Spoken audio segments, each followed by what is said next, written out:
Queridos, eu quero convidar você a abrir a sua Bíblia para esse tempo de reflexão, agora, pregação da palavra, em Eclesiastes capítulo 3. Eclesiastes capítulo 3, do versículo 1 até o versículo de número 8. Eclesiastes 3, do 1 ao 8. Se você não tem Bíblia aí, você pode sentar perto de alguém que tenha, ler com essa pessoa, ou também acompanhar a leitura aqui na projeção. Tá bom? Eclesiastes capítulo 3, do 1 ao 8, diz assim: tudo tem o seu tempo determinado, e há tempo para todo propósito debaixo do céu. Há tempo de nascer e tempo de morrer, tempo de plantar e tempo de arrancar o que se plantou, tempo de matar e tempo de curar, tempo de derrubar e tempo de construir, tempo de chorar e tempo de rir, tempo de prantear e tempo de saltar de alegria, tempo de espalhar pedras e tempo de ajuntar pedras, tempo de abraçar e tempo de deixar de abraçar, tempo de procurar e tempo de perder, tempo de guardar e tempo de jogar fora, tempo de rasgar e tempo de costurar, tempo de ficar calado e tempo de falar, tempo de amar e tempo de odiar, tempo de guerra e também tempo de paz. Amém? Feche os seus olhos mais uma vez, vamos orar. Senhor, nós te agradecemos pela tua palavra, sabedoria bíblica que nos instrui, nos alimenta, nos enche de sabedoria do Senhor. E nós queremos de fato olhar para esse texto agora como um texto sagrado, entender, Senhor, a tua presença no texto e que o teu Espírito Santo nos ilumine, nos oriente, nos ajude a meditar, a compreender e a aplicar a tua palavra sobre as nossas vidas, para que vivamos de acordo com a tua vontade, em nome de Jesus. Amém. Amém. Queridos, sabe quando você vai no lanche, assim, depois do culto, aí você vai lá no, sei lá que lanche que você gosta de comer da cidade, aí você vai lá num dogão aí qualquer que você gosta de comer, aí você pede aquele lanche assim, só que você fala assim para o atendente, ó, eu quero um x-salada, esse é o meu caso, eu gosto de x-salada, mas eu odeio milho, né? Então todo x-salada que tem milho, eu peço para tirar. Falo, eu quero um x-salada sem milho, né? Tem gente que, não, eu quero um hambúrguer, mas sem molho. Eu quero um X-bacon, mas sem tomate. A gente escolhe, né, as coisas que a gente quer dentro do nosso lanche. Ou se você escolhe um combo, né, quando você compra um combo assim, que vem lá batata frita, aquela coisa bem saudável, assim, bem gostosa, né? Aí tem lá o combo, vem uma coca, mas aí você pede assim, ó, não, eu queria trocar a coca por um suco, né, ou por uma água com gás. Tá comendo uma batata frita, um X-bacon, mas daí você precisa tomar uma água com gás, né? Para equilibrar toda a dieta sua. Mas a gente faz essas escolhas e eu tenho para mim que nós temos transferido essa mentalidade de excluir algumas coisas daquilo que nós estamos comendo. Essa mentalidade nós estamos traduzindo ela para nossa espiritualidade. Nós muitas vezes olhamos para Deus, olhamos para a fé, mas a gente fala assim, essas coisas aqui eu gosto sobre Deus, mas tem umas coisas que eu não gosto, então eu quero um Deus aí sem confronto. Me vê um Deus, mas um Deus que não confronta, um Deus que não aponta os meus pecados e não trata os meus pecados e as minhas dores. Me vê um Deus aí, mas eu quero um Deus que encaixe na minha projeção de Deus, naquilo que eu tenho como ideia de Deus. E a gente vai, então, selecionando coisas sobre Deus. Mas também sobre a vida. Eu tenho certeza que se você pudesse escolher coisas que você fosse viver ou não, você pularia algumas coisas. Você pularia algumas coisas. Se você pudesse escolher as estações que você fosse viver, nós estamos falando sobre isso, né? A nossa série de mensagens é Faça Chuva ou Faça Sol, confiando em Deus em todas as estações da vida. E talvez você tenha as suas estações preferidas. Eu gosto mais do inverno, eu gosto mais do verão, eu gosto mais da primavera, eu gosto mais do outono. Então quando chega, você que gosta do verão, quando chega o inverno, você fala, nossa, Podia pular, né? Essa coisa de frio, não gosto. E a gente quer, às vezes, uma vida, um clima que se organize de acordo com as nossas preferências pessoais. E a gente quer uma vida assim também. A gente quer uma vida em que não haja sofrimento, não haja dor, não haja perda, não haja reflexão a respeito da perda, porque nós queremos só a parte boa da vida. Nós queremos só a parte boa do casamento, nós queremos só a parte boa da vida em comunidade, nós queremos só a parte boa das amizades. Mas e quando o casamento traz as suas crises? E quando na igreja você encontra coisas que você não concorda, que você não compactua, amizades que você às vezes é confrontado por elas, ou elas passam por conflitos. A gente quer as coisas, as partes boas das circunstâncias da vida, né? Mas, infelizmente, meu irmão, minha irmã, a péssima notícia para nós nessa noite é que não tem como a gente escolher. Não tem como a gente tirar o milho do nosso x-salada. Não tem como a gente pular algumas estações da nossa vida. Não tem como a gente escolher só as partes boas de uma igreja, só as partes boas de uma amizade, só as partes boas de um relacionamento. A vida, e isso é um dos primeiros ensinamentos desse texto, existe tempos e estações determinadas por Deus que são inevitáveis. Existe o tempo de nascer e o tempo de morrer. E entre essas duas coisas, existe uma série de circunstâncias boas e ruins que você e eu vamos passar.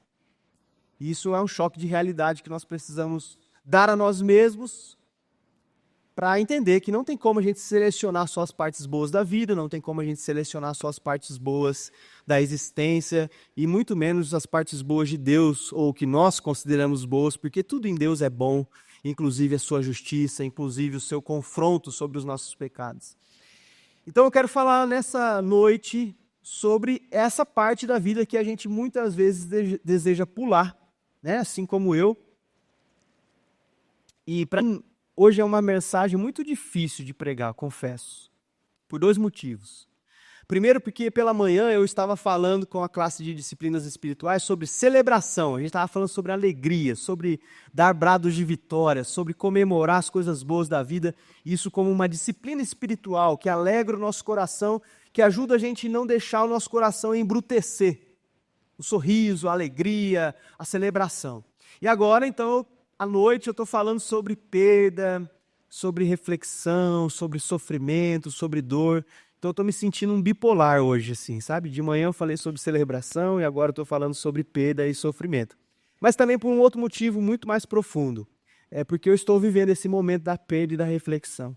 A morte da minha mãe ainda é muito recente, os irmãos sabem, acompanham e têm caminhado conosco como família, e eu agradeço muito à igreja por isso. Mas ainda é um momento de reflexão sobre essa perda, ainda é um momento que triste, difícil de superar, de avançar. Mas por isso é uma mensagem difícil de pregar nessa noite. Mas eu preciso pregá-la, porque, como eu disse, não tem como eu tirar o milho do meu x-salada nessa noite. A vida é feita dessas coisas e a gente precisa passar pelos sofrimentos, pelas dores. Eu quero conversar com você sobre isso, sobre o outono. Então, se no domingo passado nós falamos sobre o verão, o tempo do crescimento, o tempo da abundância, o tempo da prosperidade, onde as coisas vão bem, hoje eu quero falar sobre o outono, que é essa estação marcada pela perda, onde as folhas caem, onde os frutos caem, onde as árvores e a biodiversidade se prepara para um novo ciclo e uma nova estação. Mas para que ela viva essa nova estação, ela precisa perder, ela precisa abrir mão de algumas coisas. Eu quero falar com você sobre isso nessa noite. Eu quero começar fazendo uma reflexão de que o mundo secular, meus irmãos, tem se mostrado cada vez mais árido. Concorda comigo que os dias são difíceis, áridos, desérticos? A vida parece que tem ficado mais carregada de peso, de dor, de lamento. E as promessas utópicas e ilusórias, da modernidade não estão se cumprindo. A promessa que veio principalmente depois das guerras mundiais, de que o iluminismo, o racionalismo, a ciência, o progressismo ia resolver as nossas questões, os nossos problemas, é uma farsa. Nenhum iluminismo, nenhum racionalismo, nenhuma ciência, nenhum progressismo moral e ideológico é capaz de superar um problema nosso, que é a morte e a perda. A gente até avança como sociedade. Sua vida, tenho certeza que é mais fácil, talvez, do que era a vida dos nossos avós. Consegue se conectar com uma pessoa que está do outro lado do mundo, graças ao avanço tecnológico da ciência. É verdade que a medicina, a ciência avançou muito, então hoje existem tratamentos para o câncer, para doenças emocionais, mentais, maravilhoso, graça de Deus sobre as nossas vidas. Mas nada disso ainda resolveu o problema da morte, o problema do sofrimento, o problema da dor. E nem vai resolver. Esse problema não foi solucionado por nenhum racionalismo, nenhuma ciência, nem nada disso. Nós estamos diante de um texto que nós acabamos de ler, que é o texto de Eclesiastes, e que, fazendo uma comparação aqui, um teólogo chamado Zeke Eswine, ele diz assim que se Provérbios, sabe o livro de Provérbios, escrito também por Salomão, ele compara Provérbios com Eclesiastes.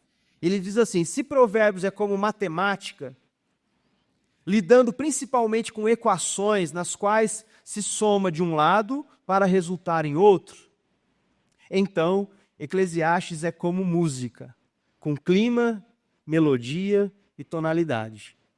Provérbios é como matemática. O sábio está dizendo, faça isso, e isso resultará na sua vida em bênçãos. Faça isso outro, e isso resultará em maldições sobre a sua vida, em problemas sobre a sua existência. Entretanto, Eclesiastes é mais cheio de tonalidade, melodia, tensões, que nós não conseguimos compreender de forma tão metódica assim.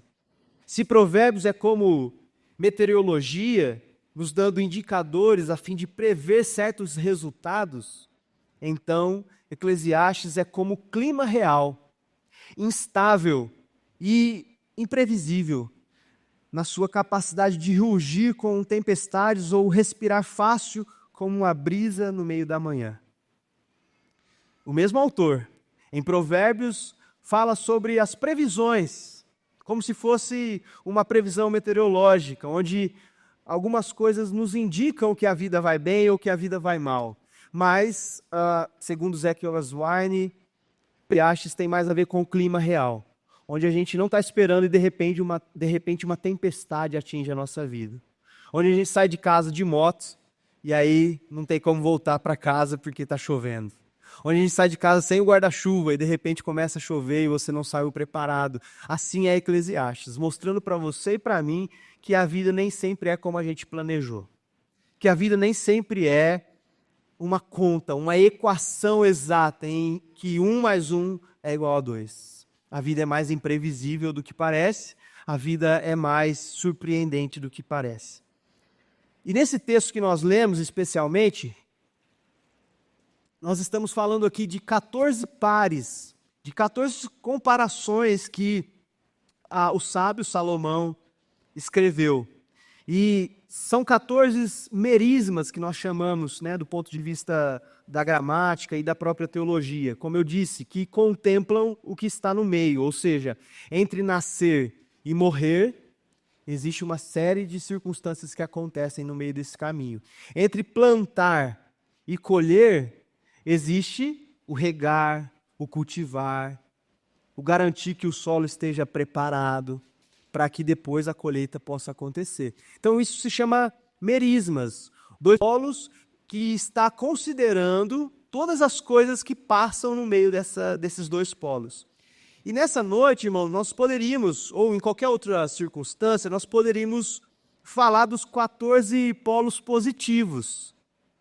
Nós poderíamos falar do tempo de nascer, nós poderíamos falar do tempo de sorrir, de dar brados de alegria, nós poderíamos falar sobre isso. Ou nós poderíamos ir aqui ponto a ponto, merisma a merisma, par a par, comparando o que o sábio está querendo dizer nessa tensão que existe entre as duas coisas. Mas como nós estamos falando sobre a perda e a reflexão, eu quero focar nessa noite. E calma que a boa notícia já vem, mas eu quero focar nessa noite nas coisas ruins desse texto. nos 14 aspectos ruins da nossa existência. E são 14 exatamente que eu quero elencar aqui: morrer, arrancar o que se plantou, matar, derrubar, chorar, prantear, espalhar as pedras, deixar de abraçar, perder, jogar fora, rasgar, ficar calado, odiar e a guerra. Essas 14 coisas são esse tipo de coisa que a gente, se pudesse escolher, não viveríamos. São coisas ruins. É o momento da perda, é o momento da reflexão, é o momento em que a conta não fecha. É o momento em que você se depara com a dor e o sofrimento, e nós falamos muito disso no curso de capelania, ministrado aqui pelo nosso irmão missionário Gilson, que está conosco, que a capelania, né, o cuidado do capelão, tem a ver com entrar no ambiente do sofrimento e da dor das pessoas, no tempo de morrer, no tempo de chorar, no tempo de ficar calado, no tempo de espalhar as pedras, de deixar de abraçar. Essas coisas são ruins. E elas não possuem explicações muito lógicas. Não possuem explicações muito lógicas. E eu, passando por esse tempo de perda e reflexão, assim como qualquer outra pessoa comum, questionou e tem questionado a lógica das coisas. Quando a gente olha para a realidade e fala assim, poxa, minha mãe, 52 anos, uma mulher de fé, uma mulher de oração, uma mulher íntegra, e perdeu a vida de forma tão repentina, de forma tão trágica, tão triste. E é óbvio que se a gente olhar para a realidade, existem sofrimentos ainda mais inexplicáveis. E nós, como família, já passamos por esses.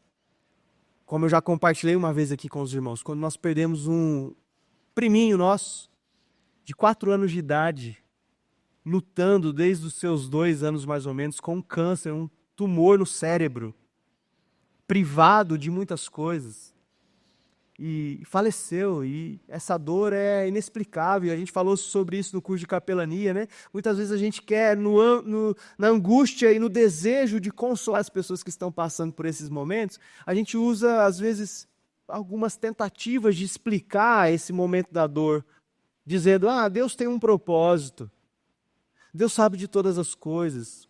Eu não estou dizendo que essas coisas são mentira, mas eu estou dizendo que elas não dão conta de explicar o sofrimento humano. Eu estou dizendo que elas não dão conta de consolar um coração que está passando pela dor naquele momento.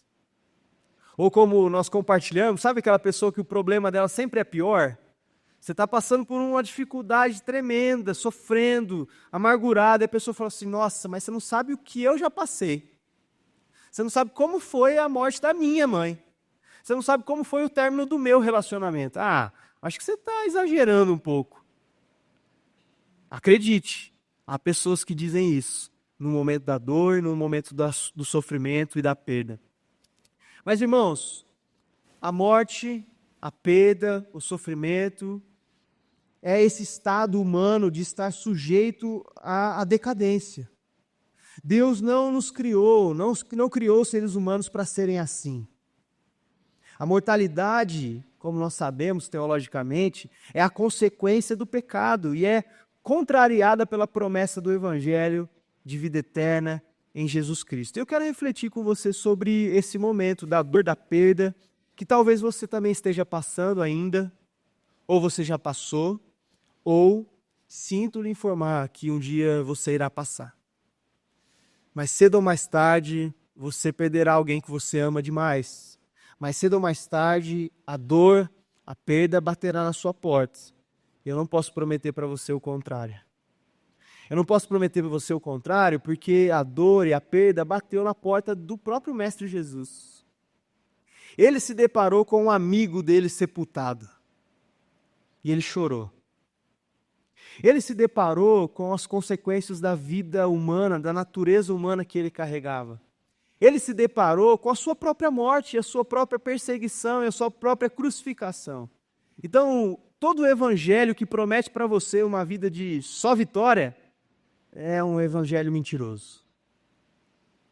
O evangelho verdadeiro nos faz nos identificarmos com um Cristo crucificado, um Cristo sofredor. Um Cristo alegre, um Cristo liberto, que valorizava a vida, mas que também enfrentou perdas, que também enfrentou o sofrimento. Eu quero falar sobre a morte, sobre a mortalidade, sobre a perda. O primeiro aspecto da mortalidade que a gente precisa entender, da perda, é que ela originou-se na queda. Gênesis capítulo 2, versículo 16 e 17 diz assim: E o Senhor Deus ordenou ao homem: de toda a árvore do jardim você pode comer livremente, mas da árvore do conhecimento do bem e do mal você não deve comer. Por quê? No dia em que dela comer, você certamente morrerá. Deus alertou a humanidade. Deus alertou Adão que o dia em que ele desobedecesse a Deus e comesse dessa árvore, desse fruto proibido, a morte, a perda, o sofrimento, a dor entraria no mundo. Então isso é consequência da queda, irmãos. Eu sei que muitas vezes isso também não dá conta de acalentar o seu coração, de explicar para você e nem para mim por que essas coisas acontecem. Mas a Bíblia nos diz que existe uma origem, uma natureza da morte. E essa natureza da morte, da perda, do sofrimento não está em Deus. Deus nos criou seres eternos para desfrutarmos de vida plena, para desfrutarmos da presença eterna de Deus no Éden. Mas o homem, ao desobedecer a Deus, abriu o espaço para que a morte, a mortandade, o sofrimento, a dor entrasse no nosso mundo. E nós vivemos nesse mundo caído, nós vivemos nesse mundo caótico. Segunda coisa sobre a morte é que ela é decreto de Deus. Gênesis capítulo 3, versículo 19, diz assim: No suor do teu rosto você comerá o seu pão, até que volte à terra. Pois dela você formado, porque você é pó, e ao pó voltará. Deus, a partir da entrada do pecado no mundo, decretou para a humanidade que nós voltaríamos ao pó. Então é um decreto de Deus. Por mais que você fale assim, esse é o milho da minha teologia, eu queria tirar ele, não tem como. É a revelação bíblica, que o pecado entrou no mundo, e que Deus decretou que nós, seres humanos, voltaríamos ao pó. É universal. A morte é universal. Eclesiastes 3:20, aqui no mesmo texto que nós estamos, diz assim: Todos vão para o mesmo lugar, todos procedem do pó e ao pó voltarão. Ninguém escapa, irmãos. Não importa a sua conta bancária, não importa o seu status social, não importa o seu nível intelectual, não importa o acesso que você tem à tecnologia, não importa nada disso, é universal. Todo ser humano passará pela morte, viverá a morte. É universal. E não há o que você possa fazer para evitar, e esse é o nosso quarto ponto da morte, é inevitável. A morte é inevitável. Segundo Samuel, capítulo 14, versículo 14, diz: Porque todos temos de morrer. Somos como água derramada na terra que já não se pode juntar, porque Deus não tira a vida, mas encontra meios para que o banido não permaneça afastado de sua presença. Então, o texto diz, porque todos temos de morrer, é inevitável. É inevitável. Não tem como você evitar a morte, não tem como você evitar o sofrimento, não tem como você evitar a perda na sua vida. Eu estou falando aqui de morte física, mas eu também estou falando de morte relacional. Eu também estou falando de morte de outras coisas que acontecem na vida. Como o texto diz, é tempo de abraçar e tempo de deixar de abraçar. Amizades morrem. Relacionamentos morrem. Isso continua sendo o efeito da queda, do pecado e da morte nas nossas vidas. Não era para ser assim. Os nossos relacionamentos não eram para ser fraturados. Não era para que nós passássemos pela experiência da perda das nossas amizades, da perda dos nossos relacionamentos, da morte em si. Não era para que nós passássemos por desse processo de envelhecimento, sabe? Porque a gente acha que a morte é um fenômeno que acontece só no fim da vida, né? Mas não. Porque sabe que quem você é hoje, para que você fosse quem você é hoje, a criança que você era precisou morrer. O adolescente que você era precisou morrer. O jovem inconsequente que você era precisou morrer. Sabe, as coisas, nós vamos deixando para trás quem nós éramos. E Jesus Cristo falou sobre um novo nascimento, né? Jesus Cristo falou sobre um velho homem também que precisa morrer para que você passe a ser uma nova criatura e viva com Jesus. Então, a morte não é só uma experiência que a gente passa quando o ar para de bombar os nossos pulmões. A morte é um processo que a gente passa constantemente na nossa vida. É a morte de um emprego que ficou para trás, é a morte de uma projeção profissional que não se concretizou, é a morte do menino que queria ser jogador de futebol e nunca foi. E esse sonho precisa morrer. Então nós passamos pela perda, e no fenômeno da psicologia nós falamos que nós passamos por vários lutos na nossa vida. O luto da criança que ficou para trás, o luto do adolescente, o luto do jovem, o luto do pai que tinha as crianças em casa brincando com os brinquedos e daqui a pouco não tem mais brinquedo em casa, as crianças cresceram, foram embora, casaram. E aí a gente passa pelo luto, pela perda. É lógico que não é tão significante como a morte de fato, mas é uma morte, é um sofrimento. Então é inevitável, irmãos, é inevitável. Eu quero falar aqui sobre, nós pontuamos algumas coisas, mas eu quero falar sobre a reação que você pode ter e que eu posso ter diante da morte. Se ela é inevitável, se ela é um decreto de Deus, se não tem como a gente tirar ela do nosso lanche, se não tem como a gente pular essa etapa, essa estação, você precisa passar por ela inúmeras vezes na vida, na sua existência. Quais são as possíveis reações em relação à perda, à morte e o sofrimento? Eu quero pontuar pelo menos duas reações que são naturais e que a gente não pode condenar. Elas não são piedosas, elas não são as reações mais espirituais que a gente poderia ter, mas elas também são inevitáveis. Uma primeira reação é aquela sensação de que você está sendo oprimido por Deus. Sabe aquela expressão que a gente usa? Que a mão de Deus pesou? Quando você se sente assim, porque você está passando por um processo de perda, a morte de alguém, a morte de algo que você projetou, e você começa a sentir que você está sendo oprimido.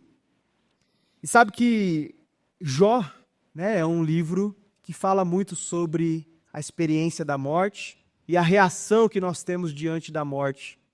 E Jó capítulo 10, versículo 8 e 9 diz: as tuas mãos me plasmaram e me fizeram, porém agora queres destruir-me.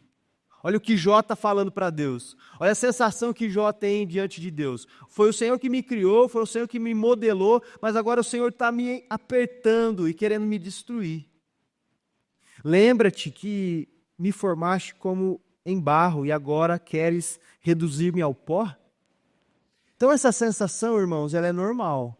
Ela é uma reação natural diante da morte. Não tem como a gente não se sentir oprimido, não tem como a gente se sentir apertado por Deus. Nosso coração angustiado, nosso coração apertado por Deus. Uma outra reação natural que não pode ser condenada é a sensação de abandono. É a sensação de que Deus nos abandonou e está despreocupado com a nossa existência. O apóstolo Paulo fala em 1 Coríntios capítulo 15, versículo 32, se como homem lutei em Éfeso contra feras, qual foi o meu proveito? Se os mortos não ressuscitam, comamos e bebamos, porque amanhã morreremos. Ou seja, Paulo está dizendo, a minha sensação, então, se não há ressurreição, é que nós estamos abandonados à própria sorte. Porque a morte, a perda, nos dá essa sensação de que não existe um Deus que está cuidando de você, cuidando de mim. Não existe um Deus que é justo o suficiente para preservar a vida do justo e condenar o ímpio. Porque o mesmo Deus existente em Provérbios, que a conta é faça o bem e você receberá o bem, é o Deus manifestado e revelado em Eclesiastes, onde às vezes as coisas são imprevisíveis. Agora, eu quero falar sobre uma reação ou algumas reações piedosas diante da morte. Você não consegue evitar a sensação de opressão e nem a sensação de abandono. É incontrolável. Uma dica: sinta isso. Permita viver essa dor. Não cale a sua dor diante da perda. Não deixe de chorar. Não deixe de questionar a Deus se você quiser. Jó fez isso e não foi condenado por Deus por ter feito. A oração também é um processo em que nós questionamos a Deus e somos respondidos à medida que questionamos. Prepare-se para a resposta, que às vezes vai ser dura, assim como foi para Jó. Mas nós temos legitimidade de chegar na presença do Senhor e dizer: Senhor, eu me sinto abandonado, eu me sinto oprimido, eu me sinto apertado pelo Senhor. Mas eu quero sugerir para algumas reações piedosas diante da morte. A primeira reação piedosa, espiritual diante de Deus, é uma reação de humildade. A morte precisa nos lembrar de quem nós somos e precisa gerar em nós um coração humilde. No mesmo Jó que eu já citei, no capítulo 20, do versículo 6 a 11, preste atenção no que Jó diz. Ainda que a sua presunção, ele está falando, respondendo a um amigo dele que questionou por que ele estava vivendo aquilo. Ele diz assim: ainda que a sua presunção chegue aos céus e a sua cabeça atinja as nuvens, como o seu próprio esterco, ele apodrecerá para sempre. E os que conheceram perguntarão: onde está ele? Voará como um sonho e não será encontrado, será afugentado como uma visão na noite. Os olhos que o viram não verão mais, e o lugar onde ele estava não verá outra vez. Os seus filhos procurarão aplacar os pobres, e com as suas mãos ele lhes devolverá os seus bens, ainda que os seus ossos estejam cheios de vigor da sua juventude. Esse vigor se deitará com ele no pó. Irmãos, eu não sei explicar o porquê, e ninguém sabe. A morte é inevitável, a morte é a consequência da queda, a morte é universal, todos nós passaremos por ela. Mas uma coisa a Bíblia nos ensina: a morte, a perda, a finitude humana é uma pedagogia de Deus para nos lembrar que nós somos pó e que nós precisamos do Senhor. E que vida só existe quando nós estamos conectados com Ele. E que vida eterna só existe quando nós estamos conectados a Ele. E um livro muito interessante de um rabino chamado Harold Kushner, ele diz assim, o título do livro é Quando Coisas Ruins Acontecem com Pessoas Boas. Kushner escreve esse livro da perspectiva de quem passou pelo sofrimento. Ele teve um filho com um problema genético que não chegou aos 14 anos de idade. E o filho dele, com 14 anos de idade, já tinha um físico, uma estrutura biológica de um idoso. E por isso faleceu precocemente, com 14 anos de idade, sem desfrutar de muitas coisas da vida. E esse rabino, que relata no livro, tantas vezes foi aos velórios, consolou as pessoas no momento de dor, se viu inconsolável com o diagnóstico que ele recebeu do filho dele, que já sabia que não passaria dos 14 anos de idade, e com o fato de que ele morreu de fato quando completou os 14 anos. Então ele escreve esse livro a partir de uma dor. E Kushner, ele argumenta sobre o livro de Jó. Ele faz um tratado teológico sobre o livro de Jó. E ele diz que Jó precisa decidir abrir mão de uma dessas três verdades que eu vou falar agora. Ele fala que o livro de Jó apresenta três possibilidades de verdades. Primeiro, Jó é uma boa pessoa. Segundo, Deus é bom. E terceiro, Deus é justo e poderoso. E ele fala que na trama de Jó, no sofrimento que você conhece, onde Jó perdeu tudo, seus bens, sua família, de forma especialmente trágica, num relato onde o próprio Deus permite que o diabo toque em Jó e tire tudo que ele tem, o Kushner diz assim que Jó, para fazer essa conta fechar, ele precisa abrir mão de uma dessas três verdades. E segundo Kushner, Jó, olha que interessante, mas também perigoso. Segundo Kushner, Jó abriu mão da ideia de que Deus é justo e poderoso. Para ele, para Kushner. Na opinião de Kushner, Jó teve que chegar à conclusão: um homem bom, Deus também é um homem bom, mas ele não pode ser justo e poderoso, porque senão eu não poderia estar passando por esse sofrimento. É interessante, mas é perigoso, porque isso é tirar o milho do nosso x-salada. Isso é tirar uma revelação clara de Deus nas Escrituras de que Ele é justo e poderoso. Então eu tomo a liberdade aqui de discordar de Kushner, não? Quem sou eu para discordar do Kushner? Mas eu vou discordar dele. Porque na leitura do texto dele e na leitura de Jó, eu compreendo que Jó não abriu mão dessa prerrogativa de que Deus é justo e poderoso. Mas, na verdade, Jó abriu mão da ideia de que ele é uma pessoa boa. Então, quando coisas ruins acontecem a pessoas boas, que pessoas boas? Quem são as pessoas que são boas o suficiente para que Deus olhe para elas e fale assim, eu vou abrir uma exceção no meu decreto. Eu decretei que todo homem precisa morrer, todo homem precisa passar pela dor e o sofrimento, porque isso é uma consequência do pecado. Mas, nossa, fulano é tão santo, né? Ele me impressionou tanto. Eu vou abrir uma exceção para ele. E Jó chegou a essa conclusão. Jó não descartou a ideia de que Deus é justo e poderoso e nem que ele é bom. Jó chegou à conclusão de que por mais piedoso que ele parecia, ele não era um homem bom o suficiente para merecer uma exceção no decreto divino. Isso precisa ser uma coisa que a gente reflete quando lê o livro de Jó. Porque às vezes você fala assim, nossa, eu sou tão piedoso como Jó, né? Olha só, eu vou à igreja, eu faço tudo certo. Desde quando eu nasci eu frequento a igreja. Uma família evangélica, eu oro bastante, eu, não minto, sou um homem honesto. Será que tudo isso mesmo? Será que essas virtudes são tão, surpreendentes e maravilhosas a ponto de Deus olhar para você e falar assim, não, eu vou livrar essa pessoa do sofrimento, da dor, da perda, porque ele é bom demais. Jó chega à conclusão que não. Jó chega à conclusão de que, por mais que ele era um homem piedoso, um homem que temia a Deus, ele também era um homem pecador. E o seu coração se desviava da vontade de Deus. E ele não conseguia controlar isso, ele não conseguia não pecar. É isso que nós falamos quando falamos que não existe livre-arbítrio. Nós não estamos negando, irmãos, que existe livre agência, livre escolha. Você pode escolher a cor do carro que você vai comprar, tá bom? Deus não decretou isso.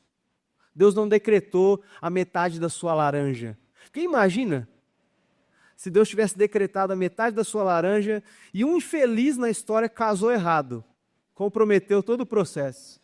Misturou tudo, não existe essa coisa de que você tem livre agência. Diante da sabedoria bíblica, você escolhe que igreja você vai frequentar, com quem você vai casar, a cor do carro que você vai comprar, onde você vai morar. Livre agência, isso não é livre-arbítrio. Livre-arbítrio não existe porque tenta não pecar amanhã. Tenta passar uma semana sem pecar. Tenta passar uma semana sem negligenciar a lei de Deus. Tenta passar uma semana sem ferir alguém. Ofender. Não é possível. O efeito do pecado, da queda, da perda, do sofrimento, da dor, ele é tão opressor que você não consegue resistir. Que você não é capaz de escolher não pecar mais. Então, irmãos, Jó entendeu isso. Jó falou, eu não sou merecedor de uma exceção de Deus. Então, Deus é bom, Deus é justo e poderoso, mas eu não sou tão bom assim para merecer esse favor divino.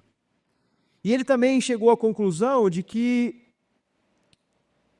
a justiça e o poder de Deus são coisas que não são totalmente compreensíveis para nós humanos. Deus faz esse confronto para Jó quando ele responde. Lembra que Deus, no final do livro, ele aparece para Jó e ele começa a falar com Jó. Ele fala, Jó, você acha que é fácil governar o mundo? Né? Estou parafraseando Deus aqui, não falou exatamente desse jeito, mas ele quis dizer isso. Você acha que é fácil? Sou eu que ponho limites no mar. Sou eu quem faz com que a vida floresça. Sou eu quem garanto que o cosmos funcione como ele funciona. E você acha mesmo que você, ser humano, é capaz de compreender a minha justiça e o meu poder? E Jó, então, chega à conclusão no final do livro que, antes, ele achou que conhecia a Deus, né? Ele ouviu falar de Deus. Mas, no final do livro, depois dessa revelação de que ele, Jó, não era tão bom quanto ele imaginava, e Deus era justo e poderoso, ele fala, agora sim, os meus olhos te viram. Agora sim eu sei quem é o Senhor. Agora eu sei que eu não sou capaz de compreender a sua justiça e o seu poder. Então, humildade, irmãos. A primeira reação diante da morte, a primeira reação piedosa diante da perda que você está sofrendo, já sofreu ou um dia sofrerá, é reconhecer que você não é tão bom quanto você acha que é, e que Deus é justo e poderoso, e que você precisa se submeter à justiça dele, que muitas vezes é incompreensível diante dos nossos olhos. Segunda reação piedosa é uma reação de confiança. Lucas, capítulo 12, versículo 25, diz assim: quem de vocês, por mais que se preocupe, pode acrescentar um côvado ao curso da sua vida? Quem de vocês, por mais que se preocupe com a sua existência, é capaz de acrescentar algo à sua vida? De escolher não passar pelo tempo da perda? Quem de vocês é capaz de evitar o tempo de deixar de abraçar? Quem de vocês é capaz de pular a etapa do tempo de rasgar? Quem de vocês, quem de nós somos capazes de evitar na nossa vida o tempo de prantear? Ninguém, por mais que a gente se preocupe.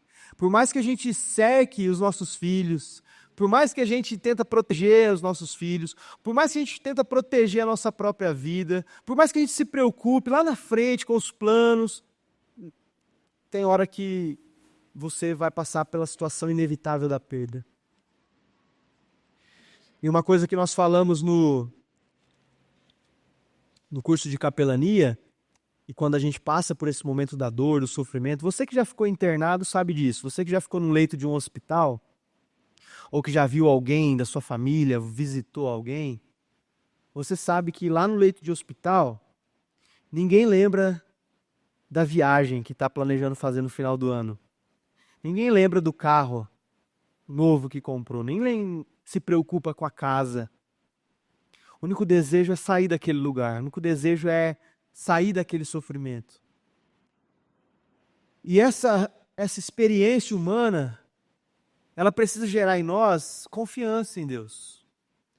E não espere passar pelo momento em que você esteja num leito de hospital, em que você esteja vivendo esse momento da perda, para confiar em Deus. Você e eu somos seres humanos que dependem de Deus, dependem da intervenção divina, e isso deve gerar confiança no nosso coração. T.H. Warren diz assim: a realidade é que eu não controlo o tempo. Todos os dias eu espero. Espero ajuda, espero cura, espero os dias que virão, espero o resgate da redenção. Nós precisamos viver a partir dessa mentalidade, irmãos. Nós não controlamos o tempo. Nós não controlamos as circunstâncias. Nós não somos capazes de pular as estações ruins da nossa vida. E todos os dias nós acordamos esperando a intervenção divina, esperando que Deus te ajude, esperando que Deus te cure, esperando que Deus te dê novos dias para viver, para recomeçar, esperando o resgate e a redenção eterna do nosso Deus. Então viva uma vida de confiança diante da morte, porque você não pode evitá-la. Terceira coisa, ou terceira reação piedosa diante da morte, é a busca por sabedoria. Salmo 90, versículo 12, conhecido: ensina-nos a contar os nossos dias para que alcancemos um coração sábio. Diante da realidade que a sua vida e o tempo é implacável, você precisa aprender, eu preciso aprender a contar os meus dias para que a gente alcance um coração sábio. O que isso significa, irmãos? Valorizar cada dia que você vive. Valorizar cada momento de mesa em família. Valorizar cada bagunça que as crianças fazem dentro de casa com os brinquedos espalhados. Valorizar cada sorriso que você pode dar e pode receber no momento que você está conversando com alguém. Porque se a gente não aprende a contar os nossos dias para alcançar um coração sábio, corremos o risco de sermos interrompidos pela morte, pela perda, ou sua ou de alguém que você ama. E aí acabou a oportunidade que você tinha. Então, conte os seus dias. Alcance um coração sábio. Busque por sabedoria. Olhe para a morte não como um fator limitante, que nós já vamos concluir a mensagem com essa excelente notícia, que a morte não tem poder final sobre as nossas vidas. Mas viva intensamente a sua vida. O próprio livro de Eclesiastes falou sobre isso, tudo é vaidade. Eu preciso aproveitar, desfrutar da vida, porque tudo é correr atrás do vento. E quantos de nós não estamos desperdiçando as nossas vidas, irmãos, correndo atrás de vento, tentando agarrar fumaça e deixando de valorizar as amizades, os relacionamentos, os dias bons, o dia da abundância. Graças a Deus eu aproveitei muitos dias com a minha mãe. Graças a Deus eu não tenho nenhum arrependimento assim de, poderia ter feito mais coisas com ela. Por mais que foi tudo muito rápido, por mais que eu ainda estou inconformado com o fato dela ter ido aos 52 anos de idade, as memórias que eu tenho com ela são memórias de afeto. São memórias de alegria. E eu não estou falando isso numa presunção de que eu vivo melhor a vida do que você, mas eu estou te encorajando a sair daqui e aproveitar o tempo que você tem com o seu marido, com a sua esposa, com seus amigos, com o seu pai, com a sua mãe, porque eles podem se interromper de forma inesperada. Então busque por sabedoria, reflita sobre isso. E a última perspectiva diante da morte, uma perspectiva piedosa, é que é preciso ter fé salvadora. E fé salvadora só pode ser exercida em vida. Sabe, irmãos, nós não cremos no purgatório. Nós não cremos que é possível interceder pelos mortos e fazer com que eles tenham fé salvadora que possa arrancar eles daquele lugar. Nós cremos que é possível exercer fé salvadora enquanto você está vivo. E talvez, eu me dirijo para você nessa noite, que talvez está sendo chamado a depositar essa fé em Jesus nessa noite. Porque o texto de Isaías 55:6 diz, conhecido também, busquem o Senhor enquanto Ele pode ser encontrado. Invoquem-no enquanto Ele está perto. A realidade de que a morte é algo inevitável, de que todos nós passaremos por ela, deve gerar em você e em mim a necessidade de buscar o Senhor enquanto é tempo. Tem gente que fala para mim assim, já falaram, viu? Pasme. Não, eu vou deixar para buscar a Deus quando eu já tiver curtido toda a minha vida, assim, sabe? Quando eu já tiver aproveitado, gastado meu dinheiro e realizado os meus sonhos. E aí lá no final da minha vida, assim, aí eu me dedico ao Senhor, aí eu tenho fé salvadora. Sabe que esse dia pode não chegar. Sabe que esse dia pode não acontecer. Sabe que esse momento em que você talvez esteja curtindo a vida, realizando os sonhos que você quis realizar, pode gerar na sua vida morte, inclusive. E aquilo que parecia uma bênção se torna uma maldição, porque enquanto o Senhor era possível de ser encontrado, nós não o buscamos. Então, a realidade da morte deve gerar em nós o desejo de buscar o Senhor, enquanto é tempo. Saia daqui hoje mais disposto a buscar mais o Senhor. Saia daqui disposto, disposta a exercer a sua fé salvadora hoje. A renunciar os prazeres desse mundo hoje.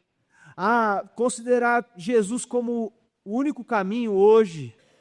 Sai daqui decidido a considerar tudo como perda diante da realidade de que Jesus é o Senhor. e cantar de fato o que nós cantamos aqui. Nada mais nos satisfaz. Eu só quero a Ti, porque é só isso que pode te salvar. É só isso que pode colocar você diante de algo que eu quero encerrar aqui, nos lembrando, irmãos. A perda é inevitável, a morte é inevitável, os dias de sofrimento são inevitáveis, mas existe esperança diante da morte. Existe esperança diante da perda. Qual é essa esperança? Que a morte não é o fim. Que a morte não é o ponto final sobre a nossa história. E Jó talvez não tinha essa revelação completa ainda, de que viria o Messias, de que o Messias viria e morreria a nossa morte para que vivêssemos a sua vida. Salomão não tinha essa revelação completa ainda. Salomão não contemplou, e nós somos privilegiados por isso, né? Muitas vezes a gente fala assim, nossa, privilegiados eram os profetas, privilegiados eram as pessoas daquele tempo, que viam a manifestação de Deus assim, né? Como fogo durante a noite, como nuvem durante o dia, abria-se o mar. Não, irmãos, privilegiados somos nós, que vivemos no período depois da plenitude dos tempos, onde Jesus foi revelado, onde Jesus encarnou, onde Jesus morreu a nossa morte e onde Jesus venceu a morte. E porque ele venceu a morte, tudo isso aqui que Salomão escreveu faz sentido, nos leva a pensar sobre a morte, mas não é a revelação completa. É por isso que a Bíblia não é um livro que você deve ler os livros que ela contém. A Bíblia é um livro que você deve ler de capa a capa. Toda a revelação sobre a morte, sobre a nossa história, está em toda a Escritura. E nós que conhecemos toda a Escritura, sabemos que a morte não é o fim. Sabemos que o nosso corpo será ressuscitado. Daniel capítulo 12, olha que até já no Antigo Testamento isso era revelado. Daniel capítulo 12, versículo 2. Muitos dos que dormem no pó da terra ressuscitarão, uns para a vida eterna, outros para a vergonha e horror eterno. 1 Coríntios capítulo 15, versículos 53 e 54, porque é necessário que este corpo corruptível se revista de incorruptibilidade e que o corpo mortal se revista de imortalidade. E quando esse corpo corruptível se revestir de incorruptibilidade e o que é mortal se revestir de imortalidade, então se cumprirá a palavra que está escrita: tragada foi a morte pela vitória. Nosso corpo será ressuscitado. A morte será, de fato, tragada pela vitória. E nós viveremos eternamente com Jesus. Essa é uma outra boa notícia que eu quero te dar diante da morte e da realidade da perda. Existe vida eterna através de Jesus Cristo. João capítulo 11, versículo 25 e 26, um texto que eu adoro.